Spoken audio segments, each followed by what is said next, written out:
इलियास भाई आपसे शुरू कर रहा हूं और सवाल बहुत सीधा सा है कि ओवैसी ट्वीट करने चले आए, गोवंश की हत्या का आरोप लगा, लोग आक्रोशित थे, सड़कों पर उतरे, ये उनको नहीं दिखा, लेकिन हाँ गुस्से में लोगों ने सड़क से दुकान उठाकर फेंक दी, तो वहां पर जावेद का धर्म दिखाई दे गया।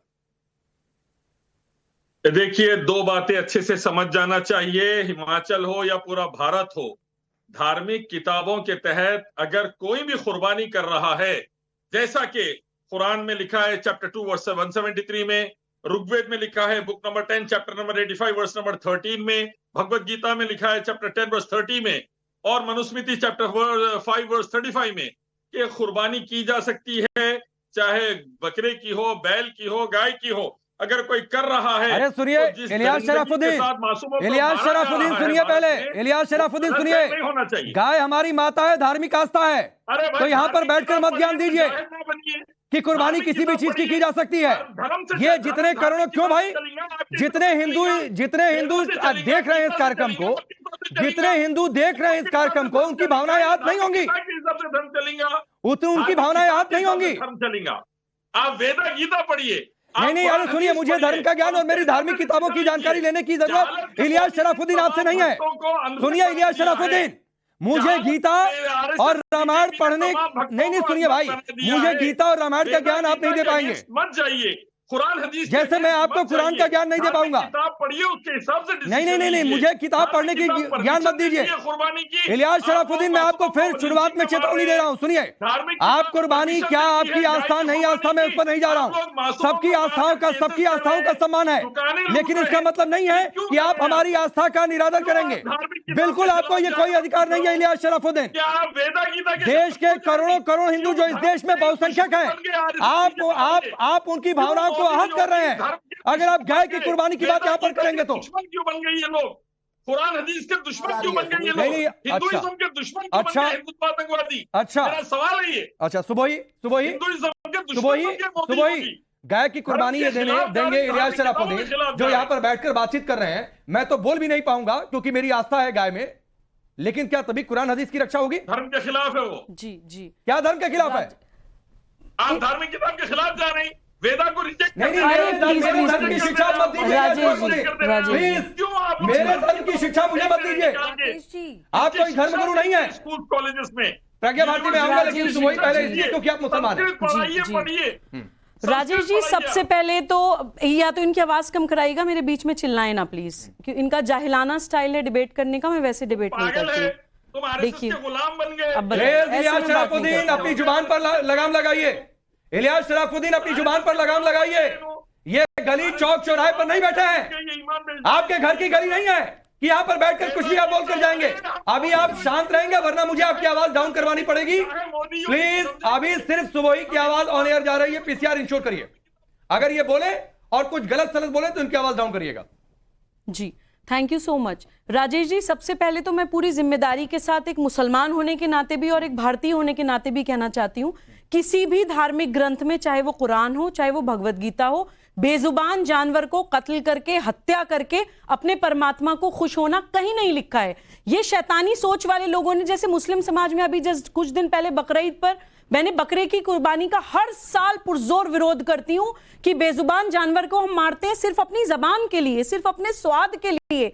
अल्लाह ने कभी नहीं कहा कि मुझे इसका खून भेजो, मुझे इसका गोश्त भेजो। जो भी इस्लामिक स्कॉलर्स सही मायने में इस्लामिक थियोलॉजी को जानते हैं, वो इस बात को मानेंगे कि बकरे की कुर्बानी का सिर्फ साल में एक बार कॉन्सेप्ट था, वो भी अरब में, वो भी खाना बंटने के लिए, क्योंकि वहां पे फूल पत्ती सब्जियां नहीं उगती थी, तो वहां पे गरीबों में खाना बांटने के लिए ये कॉन्सेप्ट था। आज हम लोग भारत में रहते हुए जब बकरों को काटते हैं तो बहुत ही शर्मिंदगी होती है मुझे कि कहां गए हमारा वो इंटेलेक्ट, वो रैशनैलिटी जो कि एक नॉर्मल ह्यूमन बीइंग में होनी चाहिए। दूसरी बात, इलियास शराफुद्दीन जैसे लोग जब भारत में नेशनल टीवी पर काउ स्लॉटर को छाती ठोक कर कहते हैं ना राजेश जी, तो इसमें कहीं ना कहीं मैं अपने राजनीतिक दलों का भी फेलियर मानती हूं, क्योंकि हम आज तक काउ स्लॉटर को एक बहुत सीरियस पनिशेबल ऑफेंस बना ही नहीं पाए।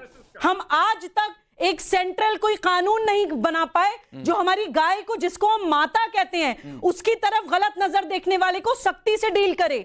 जो बच्चे गौरक्षा करते हैं, मैं पर्सनली उनको जानती हूँ राजेश, गौ तस्कर उनको गोलियां मार देते हैं, गौ तस्कर उनको टॉर्चर करते हैं, उनका साथ देने के लिए कोई खड़ा नहीं हो पाता। और ऐसे जाहिलाना लोग, इलियास शराफुद्दीन जैसे लोग सीना ठोक के, छाती ठोक कर नेशनल टीवी पर गाय को कत्ल करने की बात करते हैं। ये शर्म आनी चाहिए हम लोगों को कि हम क्यों इन लोगों को जवाब देने के लिए ऐसा कानून नहीं बना पाए। ठीक है सुबोई, इलियास शराफुद्दीन, आप जिस तरीके से बातचीत कर रहे हो, जितनी बेशर्मी से आप हंस रहे थे ना, पूरा हिंदुस्तान देख रहा है। और यकीन मानिए इस देश में, सुनिए, और यकीन मानिए इस देश में मुस्लिमों की बहुतायत आबादी आप पर शर्म कर रही होगी कि आप किस तरीके से यहाँ पर बेशर्मी से हंस रहे हैं। यकीन मानिए इलियास शराफुद्दीन, यकीन मानिए। नहीं, मुझे मनुस्मृति, रामायण, गीता की शिक्षा आपसे लेने की जरूरत नहीं है। इतने बुरे दिन नहीं आ गए मेरे, इलियास शराफुद्दीन, इसलिए आप शांत रहिए। आदिल, मैं आपके पास आ रहा हूं, थोड़ी देर से आप जुड़े, पता नहीं आपने इलियास शराफुद्दीन की बात को आपने सुना या नहीं सुना, लेकिन क्या इसीलिए अब आपको समझ में आया कि क्यों हम सवाल उठा रहे थे?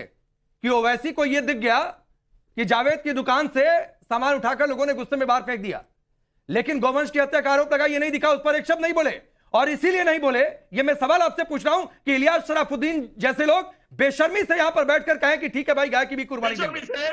अरे वेदा की तो पढ़ाना बेशर्मी है। अरे मुझे वेद मत पढ़ाइए इलियास शराफुद्दीन, मुझे वेद मत पढ़ाइए। मैं बार बार आपको कह रहा हूं, मैं आपको कुरान नहीं पढ़ा सकता हूं और आप मुझे वेद नहीं पढ़ा सकते हैं, प्लीज। अरे मैं समझा रहा हूं, इज्जत के साथ संस्कृत पढ़िए।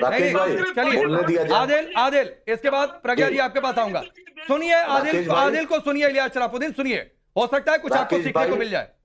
राकेश भाई, MIM का क्लियर स्टैंड है, काऊ स्लॉटर बैन का हम पुरजोर समर्थन करते हैं और एकदम बैन होना चाहिए, पूरे इंडिया में बैन होना चाहिए। इसका मेरे पार्टी का स्टैंड है, जिसका बैरिस्टर असदुद्दीन ओवैसी साहब हैं राष्ट्रीय अध्यक्ष। उसके अलावा सब लोगों ने एक तरफा, आसिम वकार साहब राष्ट्रीय प्रवक्ता ने, सबने बाजाबते, हमने अलग एलानिया, विधानसभा हो, लोकसभा हो, लोकसभा के बाहर हो, टीवी चैनलों पे हम काऊ स्लॉटर बैन का साथ। तो ये जरा नहीं, आदिल एक सेकंड आप ही बोलिएगा जरा। आदिल और इलियास शराफुद्दीन को एक साथ स्क्रीन पर रखिए, एक साथ स्क्रीन पर रखिए और आदिल इनको समझाइए जो ये बोल रहे हैं।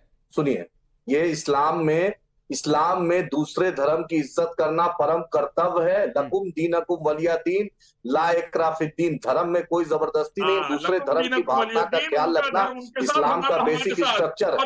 और मैं एक बात बोल देता हूँ राकेश भाई, ये मोदी सरकार में अफसोस होता है कि जितनी बड़ी बड़ी बीफ की कंपनी है उससे करोड़ों अरबों रुपया मोदी जी ने चंदा लिया।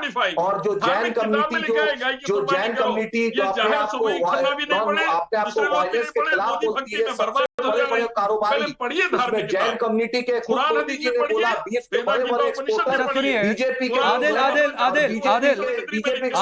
आदिल भाई सुनिए, अरे इलियास शराफ